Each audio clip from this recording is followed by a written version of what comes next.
Apakah penyebab dari motivasi belajar ini, kenapa motivasi belajar anakku rendah gitu Bu? Satu, metode belajarnya kita rubah. Satu, metode strategi pembelajarannya kita rubah. Lalu faktor yang paling krusial itu kan COVID kemarin. Oh iya. 2,5 tahun anak di rumah ya. Jadi ada hal-hal yang terbawa waktu di rumah. Kan ada anak yang begini, enakan di rumah. Iya. Enggak, betul. tiduran. Iya. Itu kan perlu kita kita cas kembali, kita motivasi lagi. Makanya pembelajaran di kelas itu berubah strateginya. Boleh ketika Neng begini, ini udah tengah-tengah nih, kok anak gini ya, berubah kenapa? Silakan aja, kan kita direktur yang di kelas itu, kita manajer berubah. Misalnya di RPP metodenya A, tapi ketika lihat anak situasinya seperti ini, berubah. Tapi dalam KD yang sama, ya Siapa? strateginya. Iya. Kadang tuh anak-anak, gue capek gitu. Bu kapan pulang, kapan istirahat, padahal udah tahu ya Bu ya. Jam sekian yang biar istirahat tuh nanya. Iya itu kan kemarin habis COVID, jadi belum bisa move on gitu kan. Iya gitu. Belum 100% anak itu. Betul. Kecuali kalau yang di rumahnya sudah terbiasa oleh orang tuanya, sudah diajarkan disiplin, diajarkan bahwa ini belajar itu penting. Nah itu mah lain lagi. Ada sih, pasti ada ya. Iya. Semua sekolah bersama nih. Gitu. Ya betul. Aduh, kemampuannya juga jadi bukan pemahaman sekarang rendah. Iya tuh ada. Kan literasinya rendah. Literasinya jadi, aduh ini emang harus ekstra juga ini ya. Jadi COVID ini kayak ini semua. Betul. Makanya literasinya rendah. Jadi ya itu tadi, guru saat ini berkewajiban menggunakan metode yang benar-benar bisa memotivasi anak itu senang belajar aja, betah di kelas aja. Ya. Pakai ininya yang esensial atau yang pure 2013? 2013.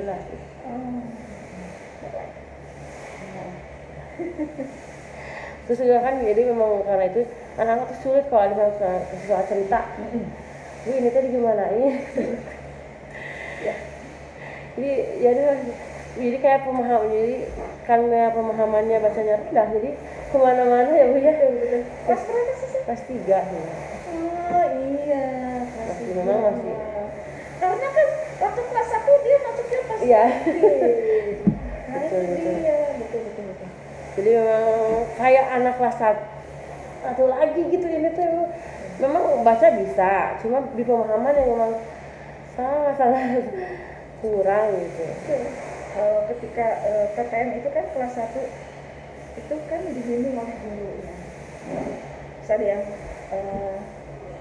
anak yang kurang bisa dibimbing terus-terusan kan, tapi kalau COVID bagaimana? Ya. Sebisa-bisa di rumah. Orang tua kan ngajarinnya pakai emosi sebenarnya. Iya. Iya enggak? Itu kelebihan PTN. Iya. Kelebihan PTN.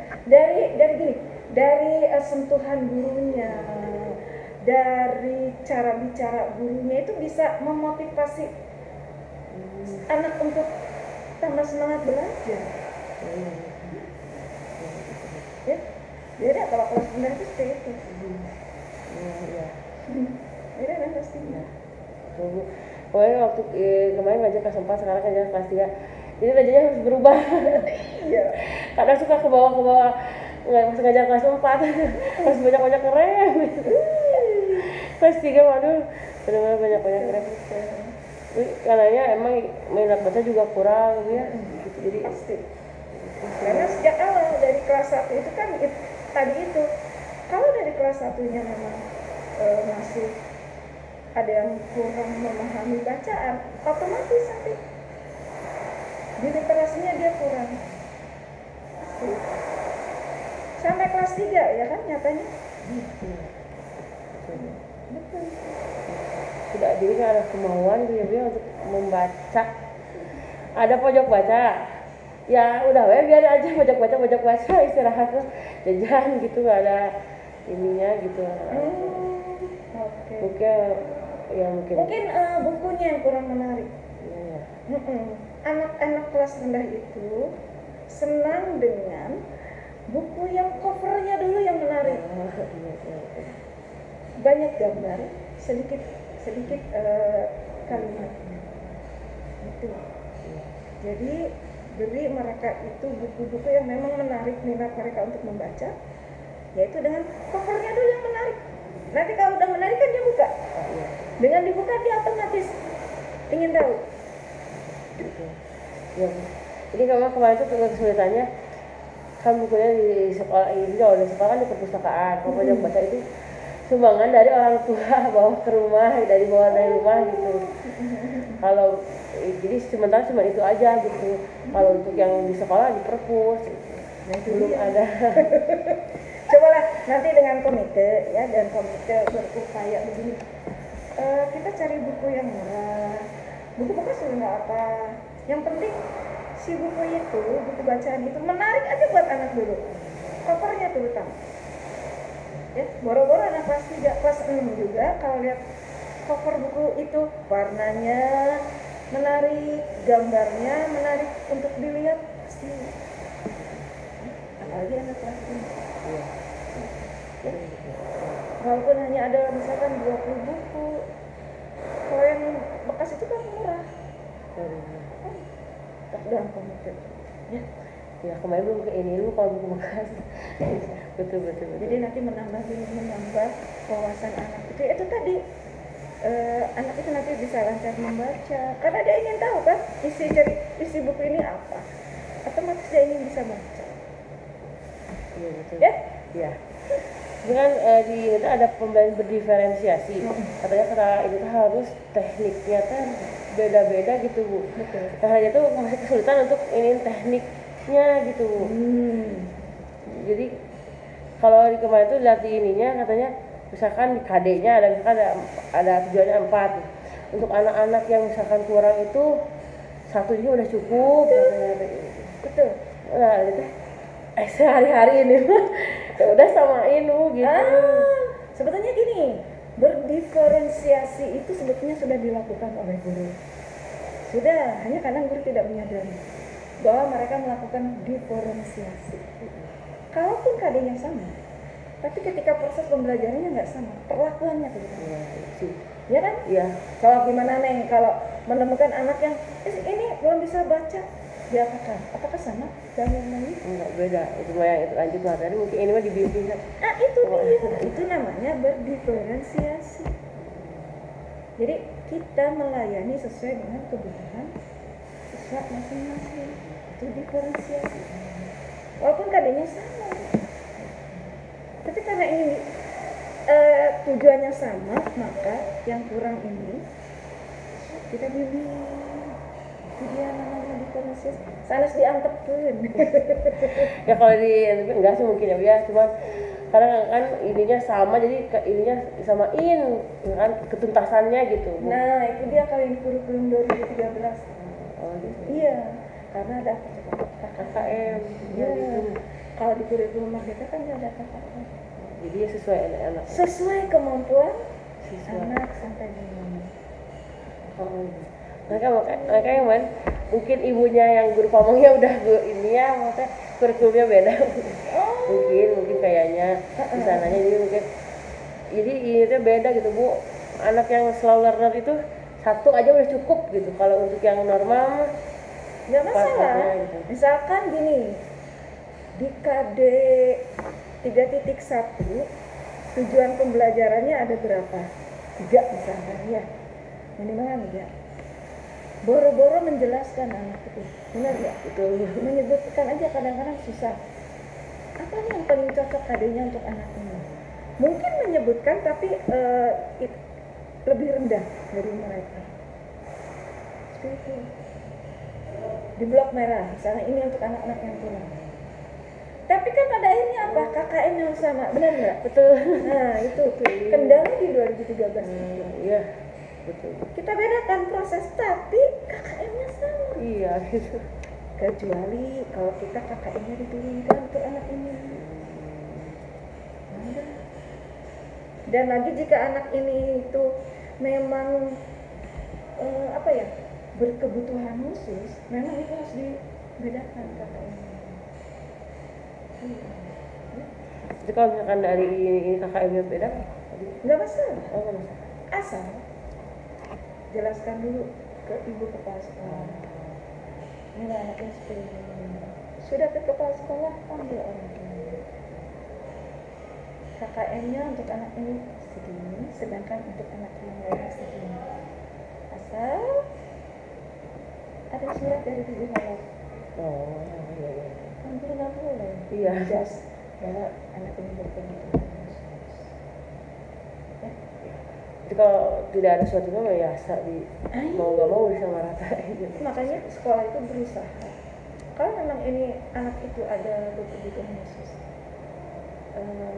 kita istilahnya bego dengan orang tua. Gimana caranya sih supaya orang tua itu menyadari bahwa anaknya berkebutuhan khusus? Kalau sudah menyadari, ayo bawa ke psikolog. Dari psikolog kan nanti keluar surat. Iya. Baru di situ guru bisa action. Iya. Benar nggak? Terus kadang mungkin ya ininya aja kadang kurang ini pakai modelnya kurang variatif ya. Jadi itu sih kemarin masalahnya ya, penggunaan model itu kurang variatif. Metode model pembelajarannya. Pakai apa nih?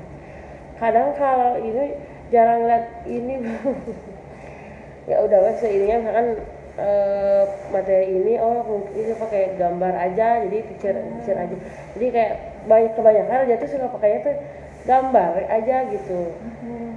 Gambar tapi anak individu, kelompok atau kadang individu pasti kalah gitu Bu. Kadang kalau kayak kemarin itu yang apa ya materi siklus hidup siklus hidup apa ini hidup hewan itu kelompok. Memang itu sih guru harus benar-benar mencari metode yang tepat itu seperti itu sesuai dengan situasi kondisi siswa. Tempat duduknya biasanya kita konvensional ya, duduknya terus bebas gitu, kelompokan, jadi berkelompok duduknya. Mana? Jadi kadang-kadang kalau misalkan belajar matematika tuh susah untuk berkelompok. Susah. Ajak keluar, ajak bermain. Ajak bermain. Kita belajar dengan kehidupan nyata. Misal, kan ada di Daras Mandiri rumah itu kan ada tamannya. Ada. Iya. Nah itu juga jadi permasalahannya. Jadi kayaknya tidak belum memanfaatkan itu dengan maksimal. Sumber belajar itu banyak, bukan di dalam kelas saja tapi di luar kelas. Sambil mereka itu menghitung daun kek. Nah misalkan kelas 3 masih penjumlahan ya. Penjumlahan pengurangan. Sampai 100 lebih. Ribuan. Nah itu konsep dasarnya memang seperti ini. Kalau ribuan kan nggak mungkin ya. Kita menghitung daun nggak mungkin ya. Mungkin kita bisa bermain dengan ribuannya semacam kertas, bukan uang sih, kertas atau alat peraganya yang memang menarik buat mereka. Lebih baik juga mereka buat sendiri. Ya. Memang matematika susah. Iya kan. Memang kan kemarin kendalanya memang di matematika untuk berkelompok itu susah ya Bu ya. Itu kemarin kendalanya. Jadi ya balik lagi aja lah seperti biasa. Karena kan dampak kemarin itu COVID. Ya. Besar lah dampaknya COVID itu. Iya. Mereka biasa sendirian di rumah. Hanya dengan jajan. Kan? Iya. Sekarang harus berkumpul lagi, belajar bersama teman lagi, bersosialisasi lagi, perlu adaptasi. Memang berat sekarang. Iya. Luar biasa. Itu gurunya juga mungkin awalnya ngajarnya di rumah, sekarang ya ngajar saya dari jam 7 sampai jam 1 gitu memang awal-awal kalau hari pertama aduh sampai itu Iya, energi itu terkuras ya. iya betul. Makanya cari metode yang memang ngajar itu memang menguras tenaga, tetapi ada nggak sih strategi yang begini, kita nggak terlalu banyak ngomong tapi anak banyak bekerja, itu yang perlu kita cari ya. Itu aja, itu yang cukup dulu itu hanya sebagai fasilitator ya. Anak-anak yang mengerjakan lebih banyak kerja dan lupa waktu. Kalau mereka kerja itu tanpa disuruh istirahat juga susah. Iya. Ya, banyaklah buku-buku yang membahas mengenai strategi pembelajaran untuk kelas rendah ya. Kelas rendah. Ya. Beda soalnya untuk kelas atas beda. Ya, perlu kesabaran. Iya. Betul memang kelas rendah itu luar biasa. Kembalinya masalahnya ini rendahnya keaktifan siswa, jadi kalau memang ya tidak kurang variatif mungkin modelnya, jadi sesuatu ya paling ya diem, saya nulis kerjain soal gitu. Ya karena hanya tugas-tugas kan. Coba kayak tadi cari strategi pembelajaran yang mereka itu benar-benar kerja gitu. Otomatis ketika sambil kerja mereka berpikir bakal nanya nih ke guru, seperti itu bakal diskusi nih dengan temannya secara tidak langsung. Mereka itu bakal ini kenapa ya, itu kenapa. Nah.